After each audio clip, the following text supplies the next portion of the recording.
Purihin ang Panginoon. Magandang araw po sa inyong lahat. Every day is Lord's Day. Tayo po ay magsisimula sa ating pong gawain at kung kayo po ay naririyan, samahan niyo po muna akong buksan ang inyong mga Biblia sa aklat po ng unang Korinto, Kapitulo 15, talatang 1 hanggang 4. Ganito po ang sinasabi: Mga kapatid, nais kong ipaalala sa inyo ang magandang balita na ipinangaral ko sa inyo. Ito ang aral na inyong tinanggap at hanggang ngayon ay pinaninindigan nyo. Sa pamamagitan nito'y maliligtas kayo kung pangahawakan ng mabuti ang ipinangaral ko. Maliban na lamang kung hindi talaga tunay ang inyong pananampalataya. Sapagkat ibinigay ko sa inyo ang pinakamahalagang aral na ibinigay sa akin, na si Kristo'y namatay upang iligtas tayo sa ating mga kasalanan ayon sa kasulatan. Inilibing siya, ngunit muling nabuhay sa ikatlong araw ayon din sa kasulatan. Pagpalain po ang salita ng Diyos at tayo pong lahat ay saglit na humingi ng patnubay at gabay ng Diyos para po sa pasimula ng ating pong gawain. Tayo po'y manalangin. Ama naming Diyos na makapangyarihan sa lahat, amin pong ipinagdiriwang araw-araw ang iyong kabutihan, ang iyong kamatayan at ang iyong muling pagkabuhay. Minsan pa, Panginoon, ibinigay mo ang iyong buhay para sa amin sa ikaliligtas po namin. At matapos po ng ikatlong araw, ikaw ay muling nabuhay upang ang lahat ng sumampalataya sa iyo, Panginoon, sa iyong muling pagbabalik ay makapiling ka doon sa itinakda na nais mo para po sa amin. Hiling po namin na gabayan mo po kami sa umagang ito sa pagsasaliksik at pag-aaral ng iyong mga salita. Hinihiling po namin ang bawat salita na maririnig po namin mula sa bibig ng iyong lingkod, Panginoon, ay magdulot, Panginoon, ng kapangyarihan sa buhay po nila, maranasan nila ang kamatayan at muling pagkabuhay ni Jesus sa kanilang buhay, Panginoon. Hayaan mo na maabot, Panginoon, ang bawat kaluluwa, ang bawat tenga, at bawat tao, Panginoon, na makakapakinig ng mensaheng ito. Hinihiling po namin ang kapangyarihan ng Espiritu Santo na siyang kikilos sa bawat puso at pakinig ng bawat isa. Hayaan mo, Panginoon, na alam namin na Ikaw, Ama, ang siyang naglalapit ng mga kikilala sa iyo sa Panginoon Jesucristo. Sa pagkakataon po ito, hinihiling po namin sa iyo, Ama, sa pamamagitan ng iyong anak at sa kapangyarihan ng Santong Espiritu, na Ikaw ay magligtas ng mga kaluluwa. Hinihiling po namin at tinatagubili namin ang gawain ito mula umpisa hanggang wakas. Hinihiling po namin ito sa pamamagitan ng Ama at ng Anak at ng Espiritu Santo. Amen at Amen. Tayo po ay magsisimula na po sa ating po gawain. Purihin po ang Panginoon. Tunay nga po, araw-araw po tayong nagdiriwang sapagkat ang ating pong Panginoong Sus ay nabuhay na muli at nabubuhay magpakailanman. Amen? At sa araw-araw na yon, ay nararanasan natin kung gaano po katapat ang ating Ama, amen, sa pamamagitan ng kanyang anak at sa patuloy na pagpapalakas ng kanyang banal na Espiritu Santo na nananahan po sa bawat isa sa atin. Ating pong handugan ng awit ng pagsamba ang ating Panginoon.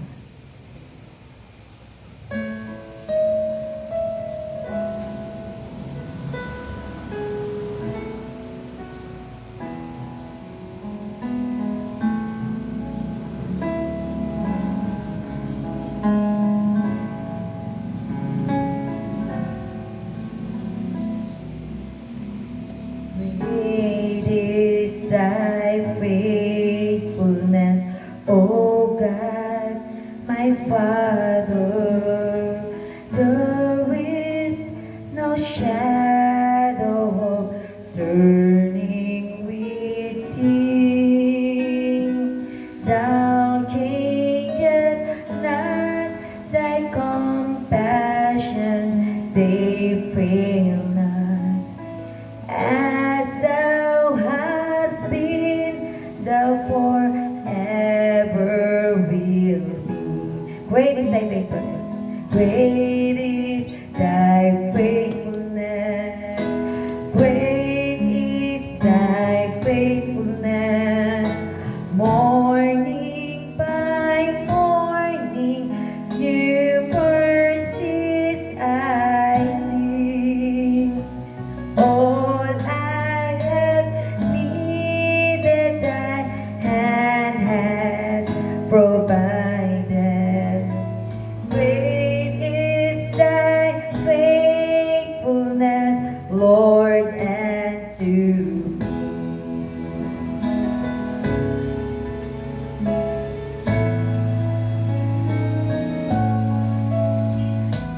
summer and winter and springtime and harvest, sun, moon, and stars in their courses above, join with all nature in manifold witness to thy great faithfulness, mercy, and love.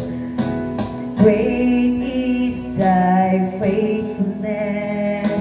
Great is thy faithfulness. Morning by morning, new mercies I see. All I have needed, thy hand has provided. Great is thy faithfulness, Lord, and to me.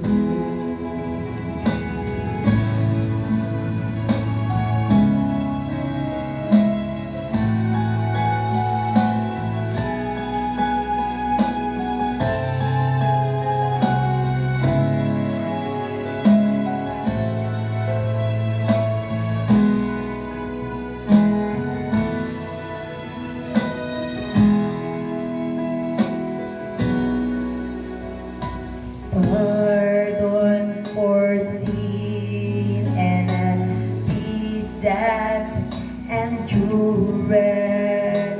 Thine only presence to cheer and to guide.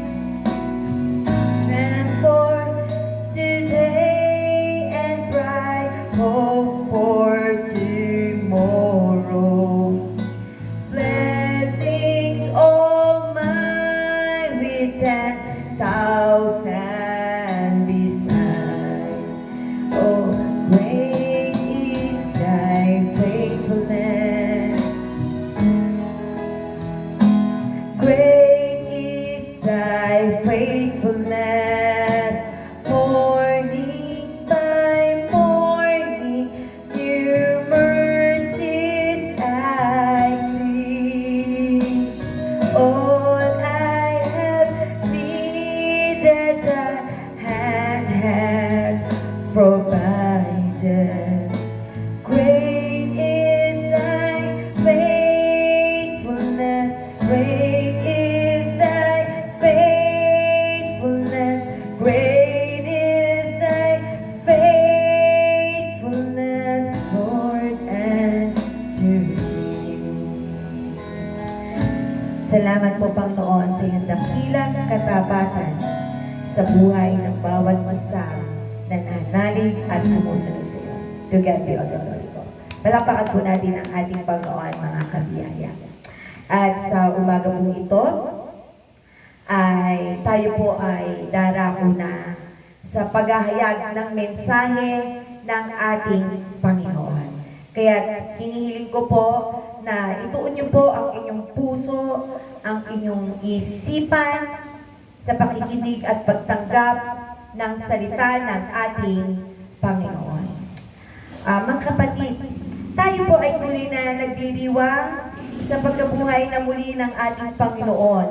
Hindi dahil siya ay namatay ulit noong Biyernes, kundi dahil para sa ating mga nananampalataya sa Kanya, Ang pagkabuhay na muli ni Jesus ay magpasawala hanggang pagdiriwang bilang mga mananagumpay dahil sa kumpleto at natapos na gawa ni Kristo doon sa krus. Napagtagumpayan na po ng ating Panginoon ang kamatayan bilang kabayaran sa kasalanan ng sanlibutan na inako ng ating Panginoong Hesus upang tayo ay Kanya matubos. Kaya tunay nga po na Hosanna, Hosanna, Hosanna in the highest. Amen?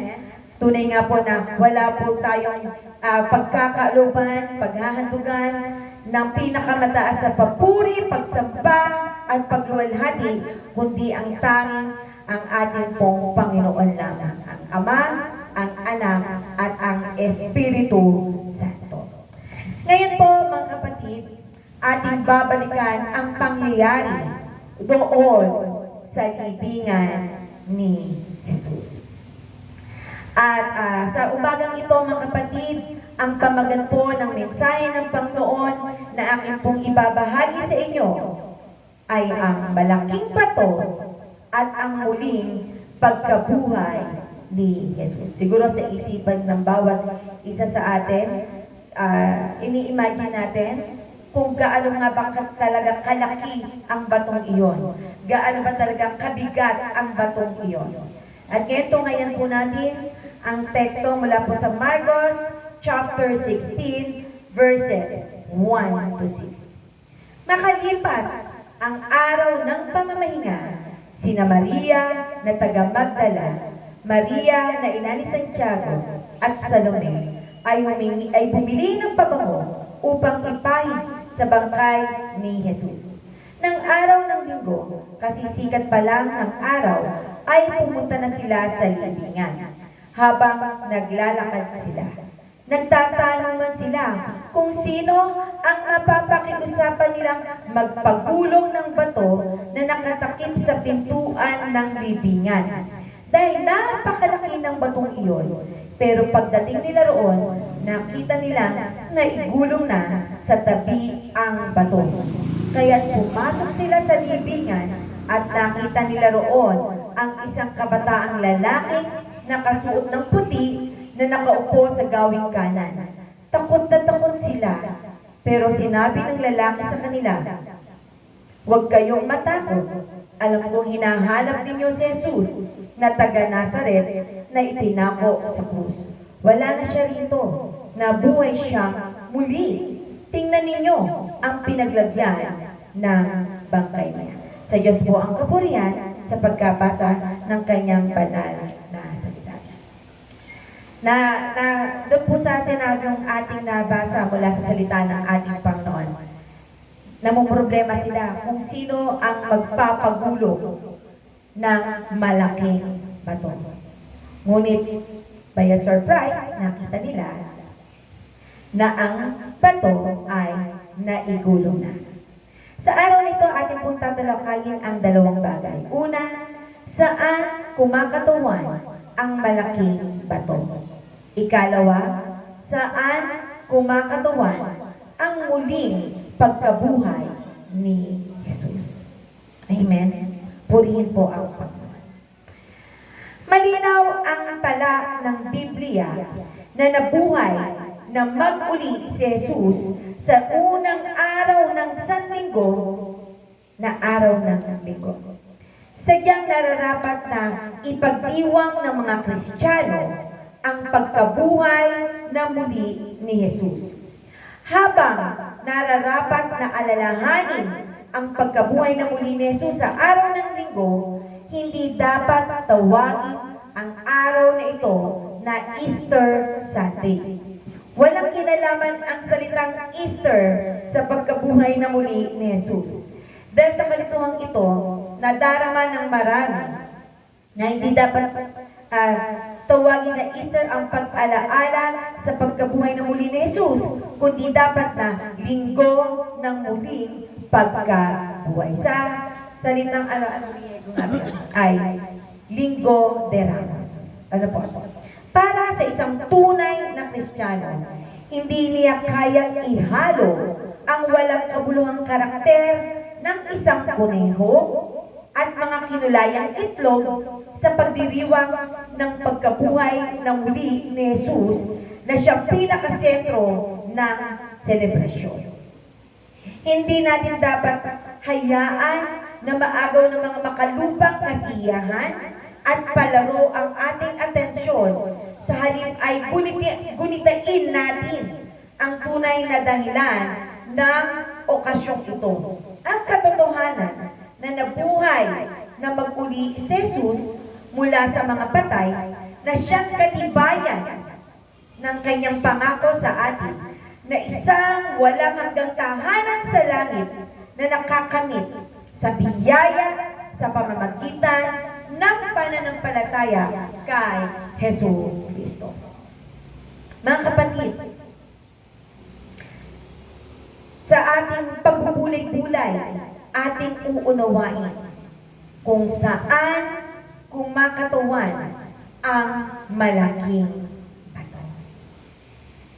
Mula po sa verse 3, habang naglalakad sila, nagtatanungan sila kung sino ang mapapakiusapan nilang magpagulong ng bato na nakatakip sa pintuan ng libingan. Dahil napakalaki ng batong iyon, mapapansin natin na hindi nila magagawang makita si Jesus dahil sa malaking bato na siyang tumatakip sa libingan ni Jesus. At alam rin nila na wala silang kakayahan na ito ay buksan o ipagulong man lamang. Ano po mga kapatid? Una, mga babae sila. Limitado lang ang kakayahan ng mga babae. Di po ba mga kapatid? At kaya namumroblema sila kung sino ang magpapagulong ng bato, mapapakiusapan nila. Pangalawa, sila ay, ang kakayahan nila bilang tao ay hindi sapat upang mapagulong ito. Siguro kahit isang taong katao pa, hindi ito basta-basta mapapagulong. Ano po mga kapatid? Ngunit, sabi nga, ang malaking bato na ito, na hindi mabuksan, ay kumakatuwan sa mga hadlang sa buhay ng tao. Ano po? Yung iba, kaya hindi nakakalapit sa Panginoon kasi may malaking bato. May malaking hadlang sa kanilang buhay kaya hindi nila nakikita si Jesus. Kaya hindi nila nalalapitan si Jesus na ating Panginoon. Dahil mayroong malaking bato na hindi natin maipagulong sa abot ng ating makakaya. Hirap na hirap tayo. At ilan sa mga malaking bato o hadlang sa paglapit natin sa ating Panginoon ay ang kawalan ng pag-asa. Meron po ba sa inyo na down sa oras na ito mga kapatid?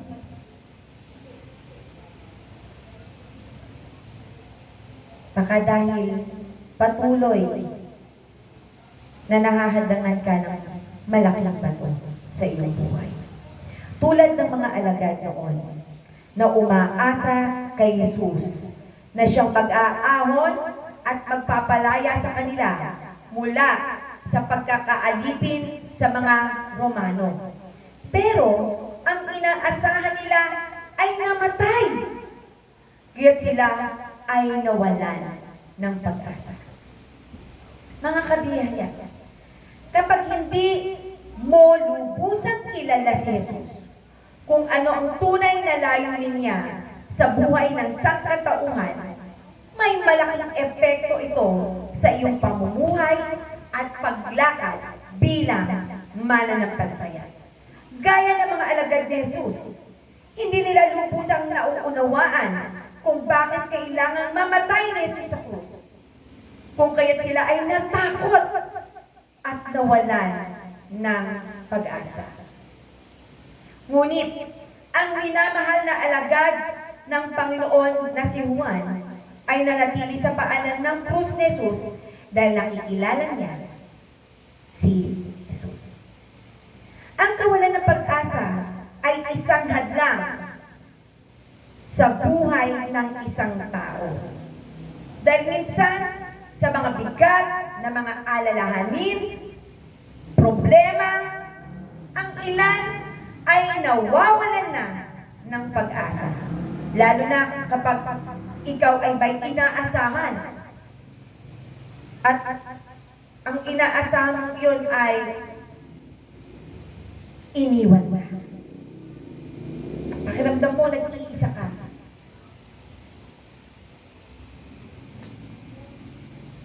Di po ba mga kapatid? Kaya, ang malaking bato sa buhay ng mga mananampalataya, lalo tigit ng mga hindi nananampalataya, ay ang kawalan ng pag-asa. Ano pa ang mga malaking bato na nagiging hadlang sa buhay ng mga nananalig kay Kristo? Ito ay ang kawalan ng pagtitiwala. Ang mga alagad ay lubos ang pagtitiwala kay Jesus. Subalit nang siya ay mamatay, sila ay tumakas at nawala ang pagtitiwala. Ang kawalan ng pagtitiwala ay hadlang sa tapat na pananampalataya at patuloy na paglilingkod. Kapag ang nawala ay pagtitiwala, ito ay nagdudulot ng paglayo sa Diyos. Kung bakit marami ang malayo sa Diyos ay dahilan sa kawalan ng pagtitiwala.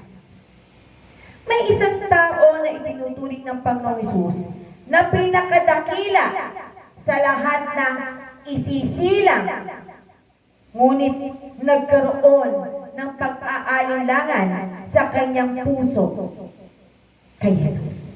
Ano po? Sino nga ba ang taong tinutukoy na ito? Mula po, basahin po natin ang salita ng Panginoon mula sa Mateo chapter 11 verses 2 to 5. Nang nasa bilangguan si Juan na tagapagbautismo, narinig niya ang mga ginagawa ni Jesus, kaya inutusan niya ang kanyang mga tagasunod upang tanungin si Jesus, "Kayo na po ba ang inaasahan naming darating? O maghihintay pa kami ng iba?"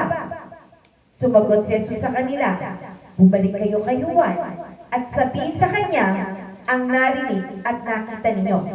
Nakakita ang mga bulag, nakakalakad ang mga lumpo, gumagaling ang mga may malubhang sakit sa balat, nakakarinig ang mga bingi, muling nabubuhay ang mga patay, at ipinangangaral sa mga mahihirap ang magandang balita.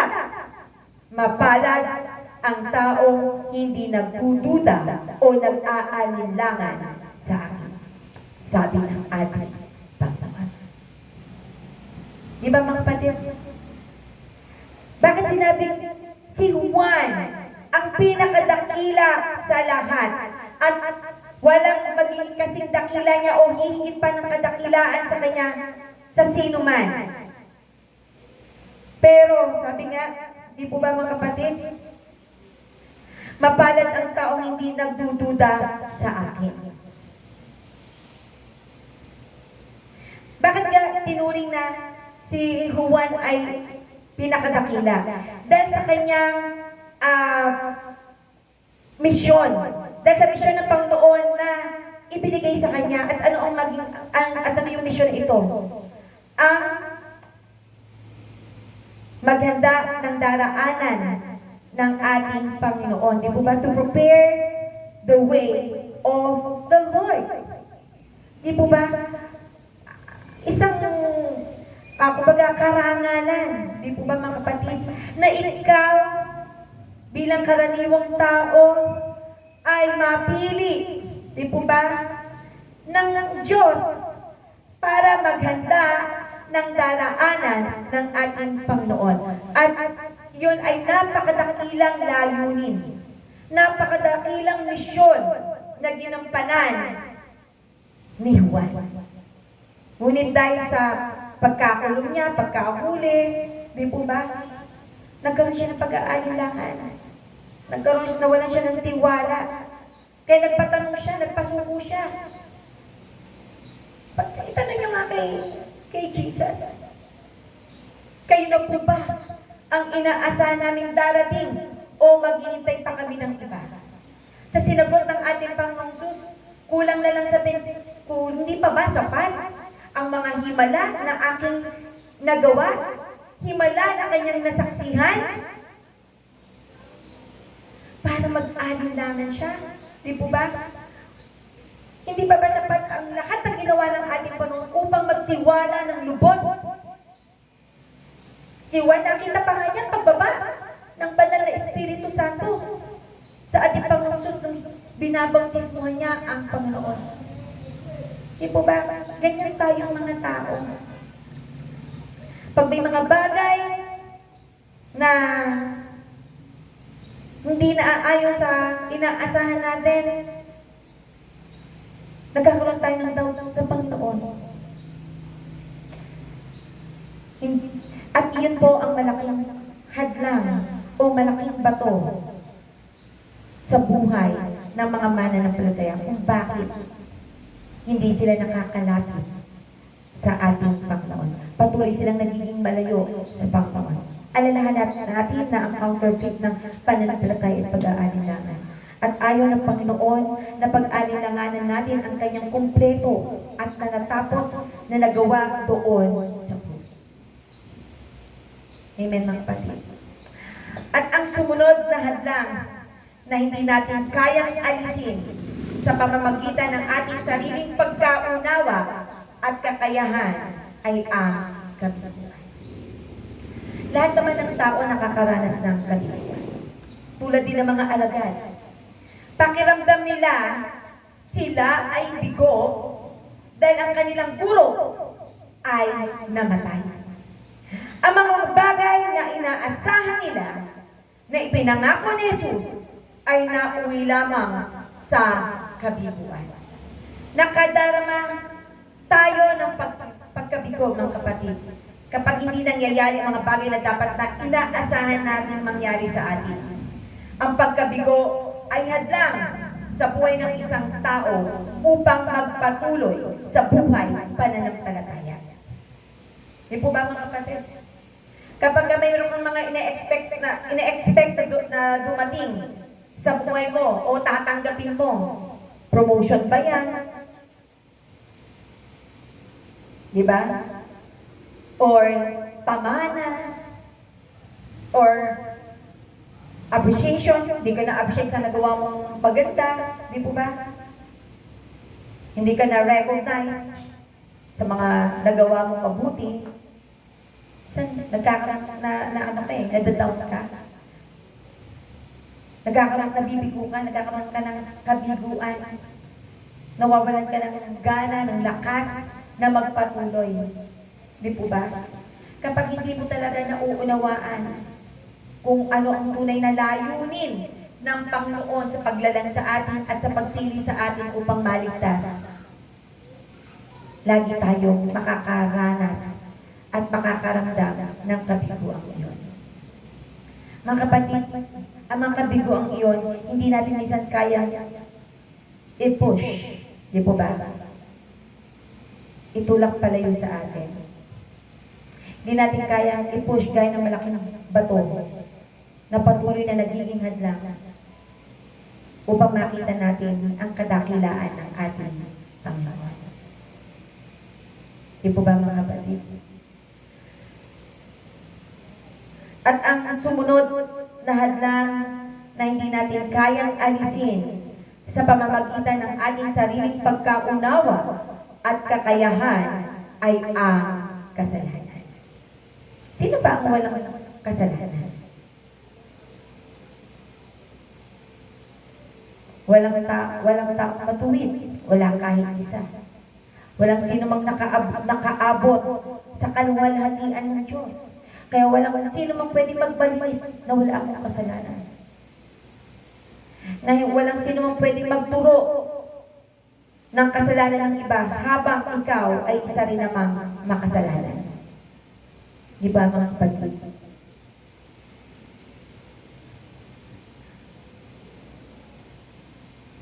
Ang kasalanan ay hadlang upang ang tao at Diyos ay magkaroon ng kaugnayan. Pinaghihiwalay ng kasalanan ang tao at ang Diyos. Yung mga taong nagpapako kay Jesus doon sa krus, kung sila ay mananatiling walang pagsisisi, patuloy silang mahihiwalay sa Diyos. Maliban na sila ay manampalataya kay Jesus tulad ng kriminal na nakasama ng ating Panginoong Jesus. Di po ba mga kapatid? Nakakalungkot kung hindi tayo o hindi natin makakapiling ang Panginoon dahil sa patuloy na pagtalikod at pagtanggi natin sa ating Panginoong Jesus. At yun yung isa sa malaking kasalanan na naghihiwalay sa atin. Di po ba mga kapatid? Isang malaking kasalanan na hindi natin panampalatayanan ang kumpleto at natapos na nagawa ng ating Panginoong Jesus. Ano ba yung kumpleto at natapos na nagawa ng ating Panginoong Jesus? Yung siya ay mapako, di po ba mga kapatid? Ibigay niya yung kanyang buhay para matubos ang ating mga kasalanan. Yun yung kumpleto at natapos na nagawa ng ating Panginoon. At hindi siya nanatiling patay. Siya ay muling nabuhay. Binuhay niyang muli ang kanyang sarili, mga kapatid, upang ang bawat isa sa atin ay hindi mawalan ng pag-asa. Ngunit iyon ay patuloy na itinatanggi ng marami. Kaya patuloy sila nabubuhay sa kasalanan at patuloy sila natatakpan ng malaking bato sa harapan ng Panginoon.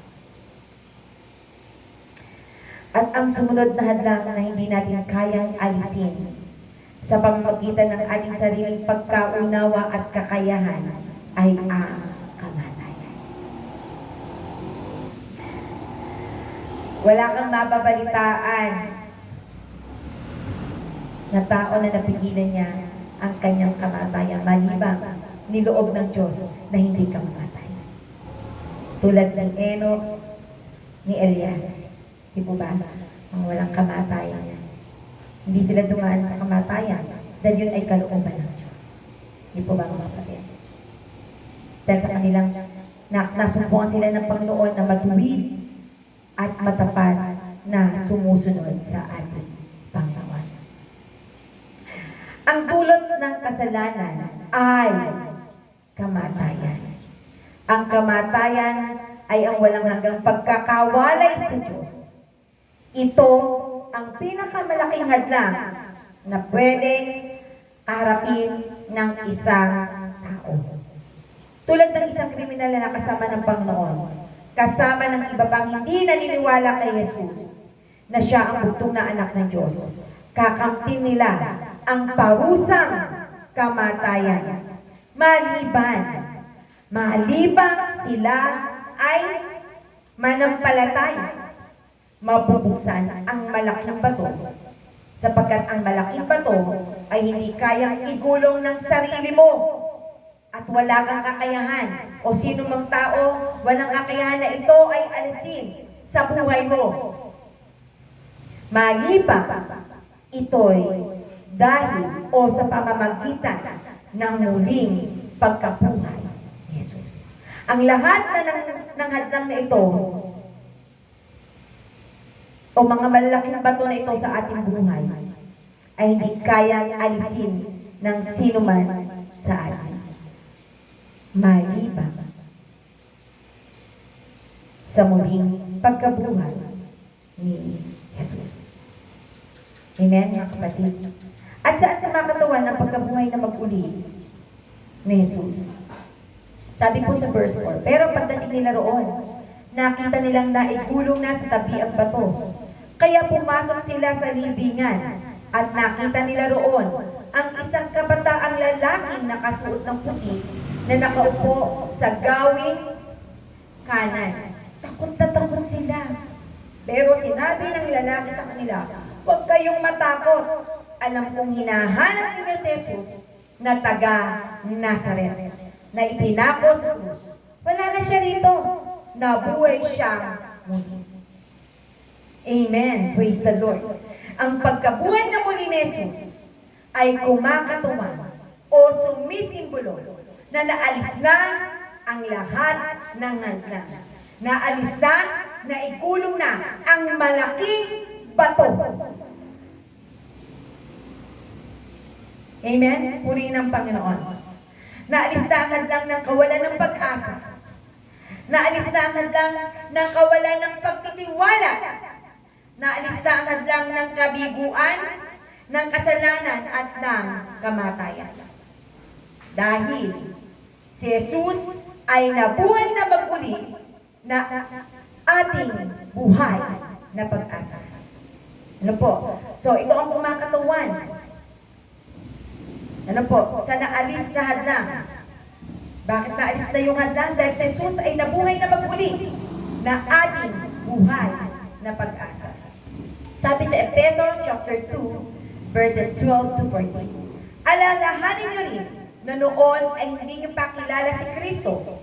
Hindi kayo kabilang sa mga mamamayan ng Israel at hindi sakop ng mga kasunduan ng Diyos na batay sa mga pangako niya. Namumuhay kayo sa mundong ito ng walang pag-asa at walang Diyos. Ngunit kayo ngayon ay na kay Kristo na. Malayo kayo noon sa Diyos, pero ngayon ay malapit na kayo sa Kanya sa pamamagitan ng dugo ni Kristo. At sa pamamagitan ng kamatayan niya, pinagkasundo niya tayo. Pinag-isa niya ang mga Hudyo at ang mga hindi Hudyo sa pamamagitan ng paggiba sa pader na naghihiwalay sa atin. Amen? Purihin ang Panginoon. Sabi nga, wala nang Hudyo, wala nang Hintil. Amen? Wala nang gap.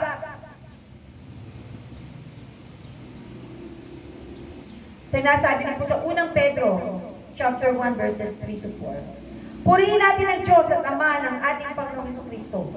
Dahil sa dakila niyang awa sa atin, ipinanganak tayong muli sa pamamagitan ng muling pagkabuhay ni Jesucristo. Ito ang nagbibigay sa atin ng malaking pag-asa na may nakandang mana ang Diyos para sa atin. Ang manang ito'y nasa langit, walang kapintasan, hindi nasisira, at hindi kumukupas. Amen? Napakagandang pamana nito, mga kapatid. Amen? Hindi nasisira ng anumang tanga. Hindi nasisira ng anay, ng kalawang. Amen, mga kapatid? Walang kapintasan, hindi nasisira, at hindi kumukupas. Dahil si Jesus ay nabuhay na maguli na siyang ating buhay na pag-asa. Ang ikalawang kumakatuwan na sa pagkabuhay na maguli ng ating Panginoon, kumakatuwan na ang hadlang ay naalis na dahil sa muling pagkabuhay ng ating Panginoon. Na po, ay yung si Jesus na nabuhay na muli ay tapat sa lahat ng pangako. Amen? Dapat po mga kapatid tayo ay naniniwala, nagtitiwala na ang ating Panginoong Jesus ay tapat sa kanyang pangako. Dahil kung tayo po ay naniniwala, may malaking epekto ito sa ating pamumuhay at pagpaglakad bilang mananampalataya. Sabi po sa Hebrews chapter 10, verses 20 to 23. Kay 10, 20, 19 to 23. Kaya mga kapatid, malaya na tayo makakapasok sa pinakabanal na lugar dahil sa dugo ni Jesus. Sa pamamagitan ng paghahandog ng kanyang katawan, binuksan niya para sa atin ang bagong daan patungo sa pinakabanal na lugar na nasa kabila ng tabi. At ang daang ito ang nagdadala sa atin sa buhay na walang hanggan. At dahil mayroon tayong dakilang punong pari na namamahala sa pamilya ng Diyos, lumapit tayo sa Kanya ng may tapat na puso at matatag na pananampalataya dahil nilinis na ng dugo ni Jesus ang mga puso natin mula sa maruming pag-iisip at nahugasan na ang mga katawan natin ng malinis na tubig. Magpakatatag tayo sa pag-asa natin at huwag tayong mag-alinlangan dahil tapat ang Diyos na nangako sa atin. Amen, mga kapatid. Purihin ang Lord. Sabi niya po, nung si Jesus Christ, di po ba, ay napako sa krus. At nung siya ay mamamatay na, anong nangyari? Napakaraming pangyayari na ganap noon. Lumindol, nagdilim ang langit, di po ba? Nahati ang malaking tabing, di po ba? Sabi nga, mula taas pababa, na nagpapakita na naalis na ang anumang hadlang, di po ba? Napagbayaran na ng ating Panginoong Hesus ang, sabi nga, nakumpleto na niya ang kautusan. Amen, mga kapatid?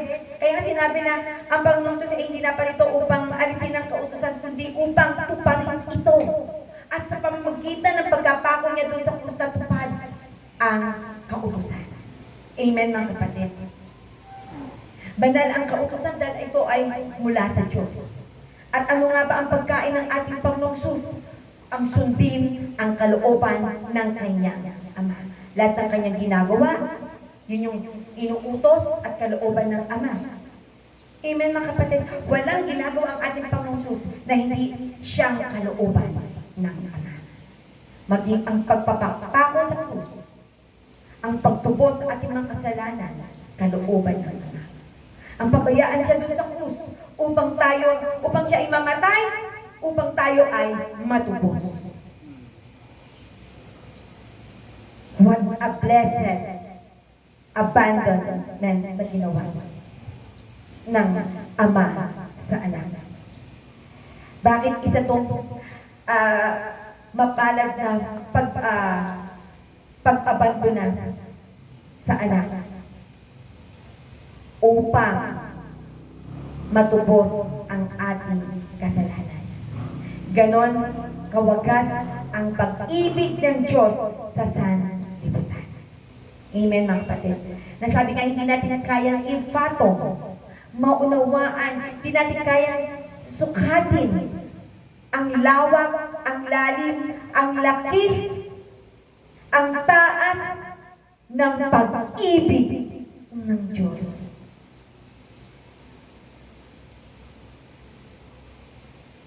Na kung saan ay binigyang buhay at patunay ng ating Panginoon sa pamagitan ng pagbibigay at pag-aalay ng kanyang sariling buhay. Amen, mga kapatid. Naalis na ang hadlang dahil si Jesus na nabuhay na muli ay tapat sa lahat ng pangako. Na ang sino mang sumampalataya sa Kanya ay hindi mapapahamak, kundi magkakaroon ng buhay na walang hanggan. Tapat ang Ama na nagsugo sa Kanya, amen, at tapat din ang Panginoong Hesus, ang anak na isinugo at nag-alay ng Kanyang buhay. Amen, mga kapatid. Magpakatatag tayo sa pag-asa natin at huwag tayo mag-alinlangan dahil tapat ang Diyos na nangako sa atin. Kung bakit tayo dapat na magtiwala sa ating Panginoon dahil siya ang nag-alis ng hadlang, amen, ng malaking bato. Siya ang nagpagulong ng malaking bato ng mga hadlang sa ating buhay.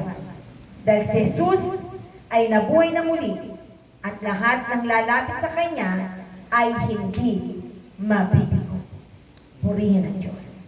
Sabi sa Roma 10:11 hanggang 13. Sapagkat sinasabi sa kasulatan, hindi mabibigo ang sinumang sumasampalataya sa Kanya. At ang pangakong ito ay para sa lahat, dahil walang pagkakaiba ang Hudyo sa hindi Hudyo. Ang Panginoon ay Panginoon ng lahat at pinagpapala niya ng masaganang lahat ng tumatawag sa Kanya. Sapagkat sinasabi sa kasulatan, maliligtas ang lahat ng tumatawag sa Panginoon. Amen? Purihin ang Panginoon. Tandaan niyo mga kapatid, na hati na ang malaking tabing. Ano po?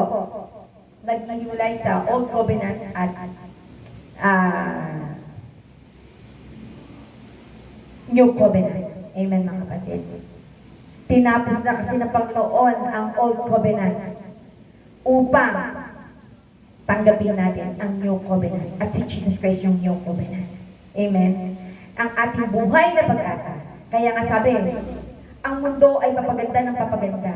Hindi tayo dapat matakot habang nabubuhay kasama ni Jesus. Kasama ng Ama, ng Anak at ng Espiritu Santo. Bakit? Di po ba, mga kapatid? Bakit? Dahil napagtagumpayan na po iyon ng ating Panginoon. At tayo ay kasama niyang mananagumpay. Amen? Amen mga kapatid. Kaya po, sa mga oras na tayo po ay may mga suliranin o kahit hindi lang may suliranin mga kapatid, kahit sa oras ng kagalakan, kalungkutan, sa oras na tayo ay nasa katagumpayan o kabiguan, wala nang hadlang para tayo ay magpuri o humingi ng lakas sa Panginoon. Amen. Dahil si Jesus ay nabuhay na muli at lahat ng lalapit sa Kanya ay hindi mabibigo. Kaya yung iba patuloy na nabibigo, hindi lumalapit sa Diyos eh. Amen? Dahil sa kanilang kawalan ng pagtitiwala, yung sinabi nga natin kanina, di ba? And that is pride. Pag hindi ka lumalapit sa Panginoon, pagmamalaki sa Diyos yun. Para pang minamaliit mo ang kakayahan o ang kapangyarihan ng Diyos na makapangyarihan sa lahat na kayang baguhin ang ating buhay. Amen, mga kapatid.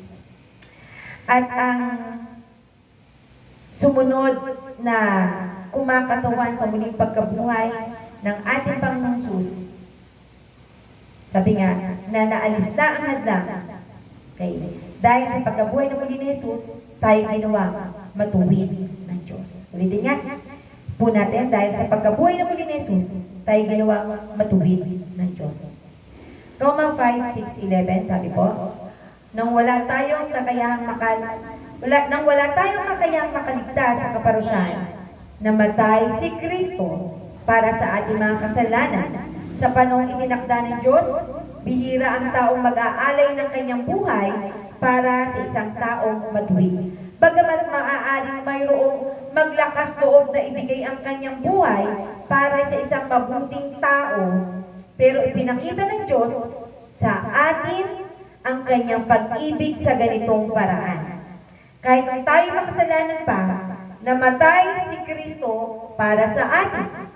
At ngayong itinuring na tayong matuwid sa pamamagitan ng dugo ni Kristo, tiyak na maliligtas tayo sa parusa ng Diyos dahil kay Kristo.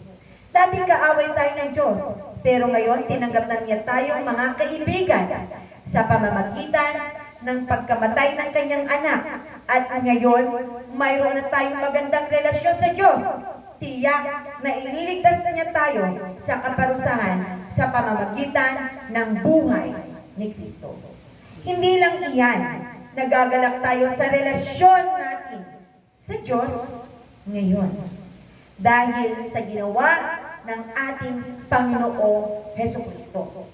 Di po ba? Naibalik na ang magandang relasyon natin sa Diyos dahil sa Kanya. Dahil sa ating Panginoong Hesus.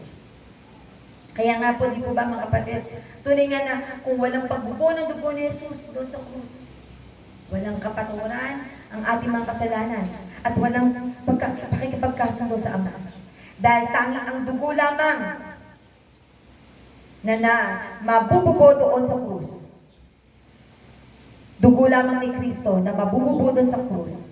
Ang tanging magiging mabangong samyong alay o handog para sa kabayaran ng ating mga kasalanan. Kaya nga binigyan ng katawan ng ating Panginoong Hesus, di po ba? Kaya nga isinugo ng Ama ang kanyang anak upang magkatawang tao, di po ba? Upang magkaroon ng katawan na siya magiging alay sa atin, sapagkat ang dugo ang siyang ipambabayan. Dahil ang Espiritu walang dugo, di po ba mga kapatid? Kaya kailangan si Jesus Christ ay magkatawang tao. Tandaan mo mga kapatid. Dahil sa pagkapako ni Jesus Christ, sa kanyang kamatayan at muling pagkabuhay, hindi na ang mga kasalanan mo ang nakikita ng Ama sa iyo, kundi ang katuwiran na ni Jesus na sumaating dahil sa ating pananampalataya sa Kanya, na si Jesus ay Diyos, na si Jesus ay napako sa krus, namatay at muling nabuhay pagkalipas ng 3 araw, umakyat sa langit at nangakong magbabalik. Nawa tayo ay masumpungang nananatili sa pananampalataya sa muli niyang pagbabalik. Amen mga kapatid. Kung tayo tunay na naniniwalang siya ay magbabalik, dapat naghihintay tayo. Amen? Dapat umaasa tayo. Hindi tayo dapat nawawalan ng pag-asa sa ating buhay. Dahil ang ating Panginoon, sabi nga, ay nabuhay na muli at nabubuhay magpakailanman at magbabalik. We are waiting for Jesus' second coming. Amen mga kapatid. For the second advent. At masumpungan tayo ng Panginoon na matapat na naghihintay sa Kanya.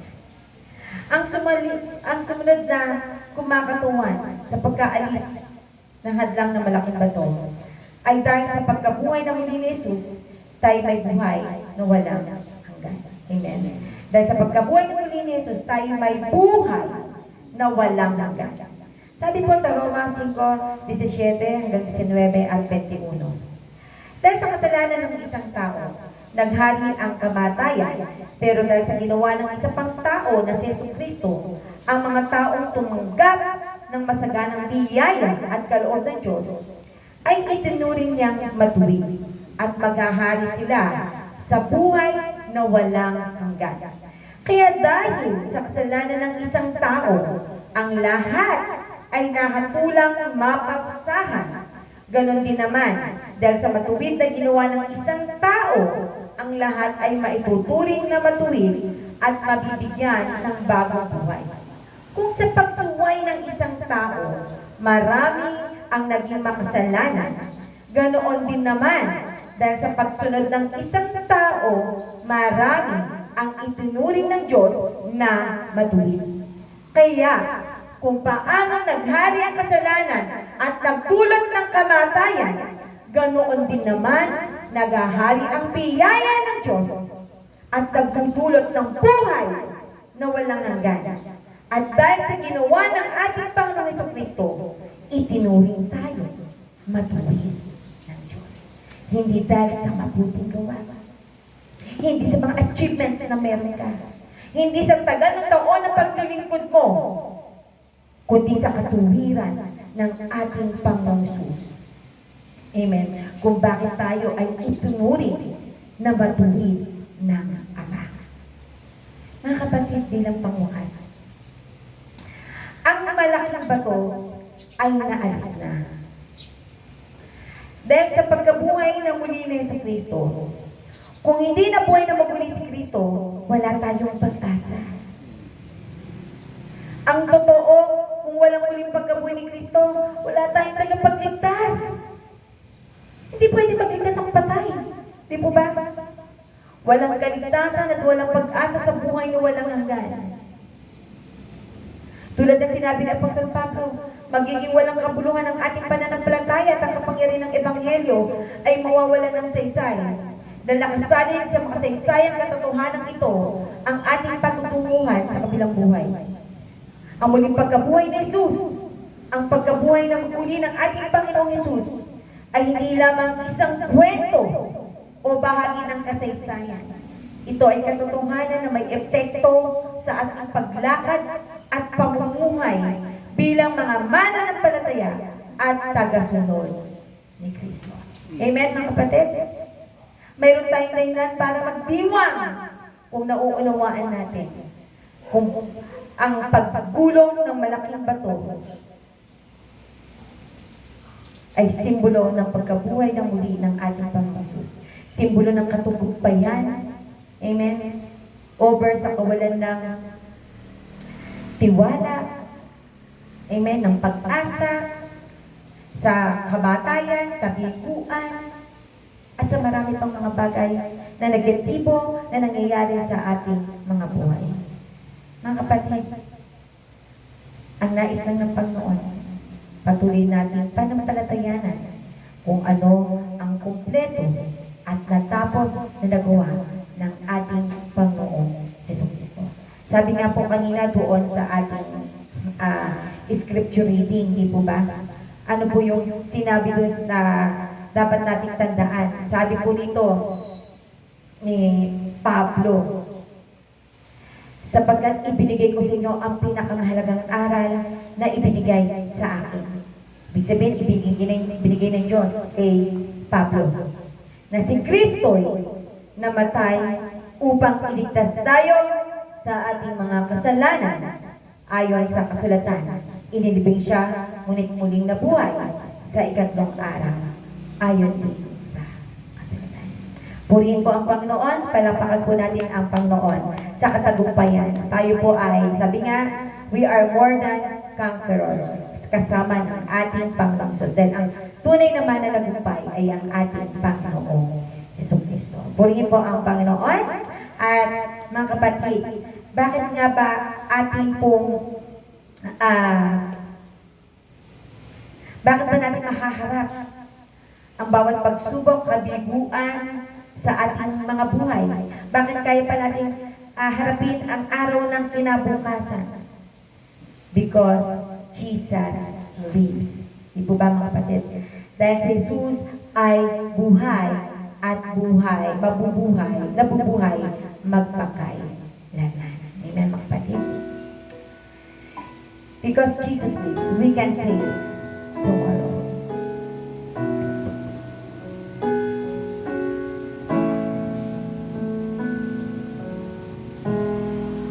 God sent His Son. They called Him Jesus. He came to love, heal and forgive.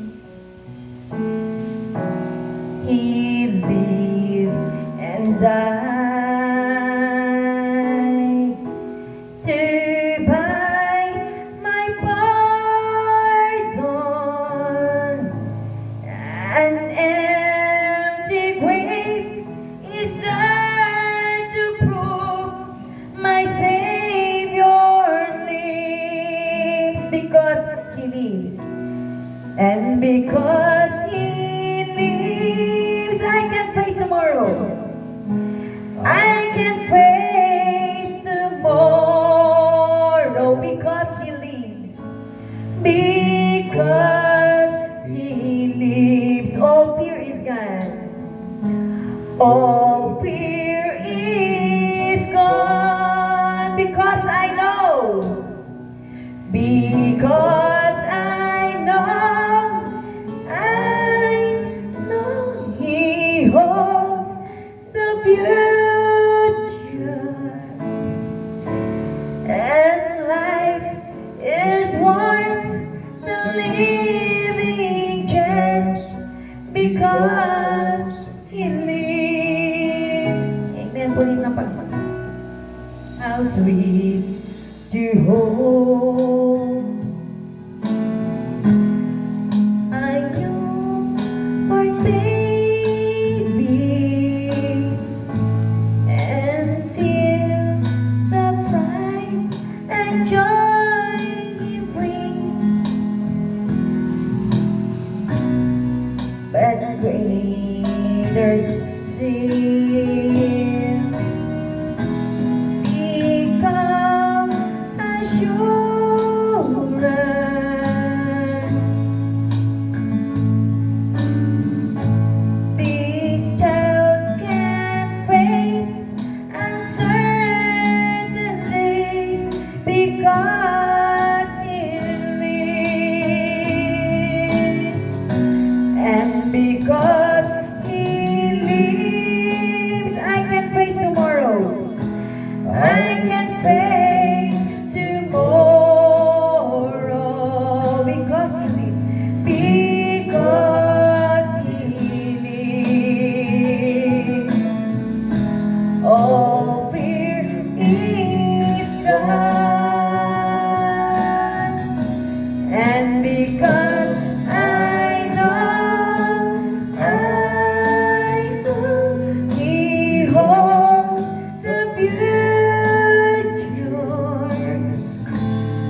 All fear is gone, and because I know, and because I know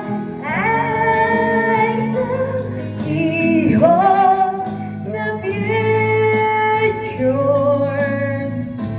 and life is worth the living just because He lives, because He lives, because He lives. I can face tomorrow. I can face tomorrow because He lives. All fear is gone. All fear is gone. And because I know He holds the future, and life is worth the living just because He lives, and life is worth. Life is worth the living just because He lives. Purihin ang Panginoon. Lord, thank you dahil muli kang nabuhay at patuloy na mabubuhay pagpakailanman. Amen and amen. Purihin po ang Panginoon. At sa bagang ito, ibalik po natin ang lahat ng papuri, pasasalamat, pagluwalhati sa dakilang ngalan ng ating Panginoon. At tayo po ay wakasan na sa panalangin po ng ating pong pastor. Amen. Purihin ang Panginoon, tayo po ay saglit na manalangin para po sa pagtatapos ng gawain ito. Ama naming Diyos na makapangyarihan sa lahat, salamat po sa muli mong pagkabuhay. At anumang mga bagay na hadlang sa amin na hindi namin kaya, Panginoon, sa pamamagitan ng aming kaunawaan at sa pamamagitan ng aming lakas, ginawa mo ito para sa amin, Panginoon. Ikaw ay namatay, Panginoon, nung kami ay nasa panahon na kami ay mahina pa, Panginoon. Salamat po, O Diyos. Hayaan mo na sa araw-araw ng buhay namin ay patuloy na ipagdiwang namin na Ikaw ay muling nabuhay para sa amin. Salamat din po, Panginoon, sa lahat na nakinig at naabot ng mensahe mo, Panginoon, na patuloy namin idinidalangin, Panginoon, sa kapangyarihan ng banal na Espiritu na siyang magbubukas ng bawat puso. At hiling po namin ang patuloy na pagliligtas na gagawin mo, Panginoon, na patuloy sa pakikinig ng iyong mga salita. Ito po ang aming dalangin sa pangalan ng Ama, Anak at Espiritu Santo. Amen at Amen. Ang pag-ibig, kapayapaan, kalakasan, kagalingan at kasaganaan ay sumaating buhay, sumaating pamilya at sumaating iglesia sa pangalan ng Ama, Anak at Espiritu Santo. Amen at Amen. Amen. Amen.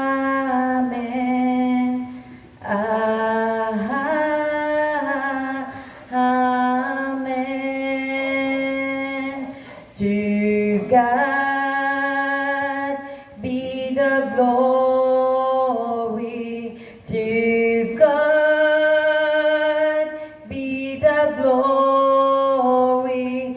To God be the glory for the things He has done with His blood.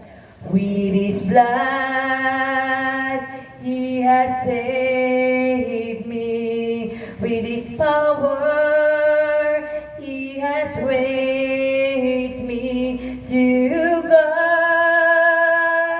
be the glory for the things He has done. Amen at Amen. Happy God Lord's bless Day po. Happy Lord's Day po sa inyo lahat.